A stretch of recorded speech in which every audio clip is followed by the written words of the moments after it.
আমাৰ এই দৈনন্দিন জীৱনৰ আমি প্ৰতিটো বস্তুত কেমিকেল এডিক্টেড হৈ পৰিছোঁ। ৰাতিপুৱা শুই উঠাৰ পৰা ৰাতি নোহোৱালৈকে আমি কেমিকেলৰ মাজতে থাকোঁ বুলি ক'ব পাৰি। কিন্তু যদি আপুনি বিচাৰে ভগৱানৰ আগত জ্বলোৱা ধূপকাঠিকেইটা আপুনি কেমিকেল ফ্ৰী বনাব পাৰে, তাৰ কাৰণে বেছি একো কৰিব নালাগে। আপুনি ঘৰত থকা নাৰ্জী ফুল কেইটামান, ইলাইচি, লং, ডালচেনি, তাত তেজপাত কেইটামান আৰু ইয়াতে যোনটো নাৰিকলৰ বাকলি সেইটো অকণমান দি পেলাই তাত আমি কফুৰ, যোনটো কফুৰ ভগৱানৰ আগত দিয়ে জ্বলাই, সেইটো কফুৰ দি তাক আমি ভালদৰে ব্লেণ্ড কৰি ল'লে হ'ল। ইয়াত ঘি এচামুচ বা 2 চামুচ দি অকণমান গোলাপ জল, ঘি আৰু গোলাপ জলত বহুত ধুনীয়া এটা অৰমা এৰে।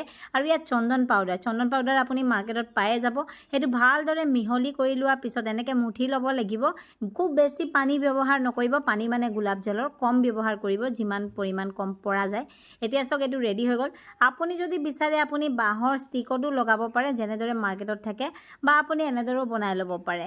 ইয়াত যিহেতু আমি নাৰিকলৰ বাকলিটো দিছোঁ, এইটো এনেদৰে বনালেও ভালদৰে ধোঁৱা ওলাব আৰু জ্বলিব।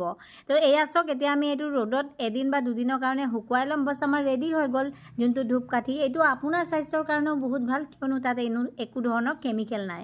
কেমিকেল নথকা বস্তু আপুনি চাবচোন, বহুত মানুহ আছে যোনটো ধূপকাঠিৰ গোন্ধ ল'ব নোৱাৰে। মই নিজেই নোৱাৰোঁ, যোনটো নেচাৰেল থাকে সেইটোহে পাৰোঁ। আপুনি ট্ৰাই কৰি চাব পাৰে।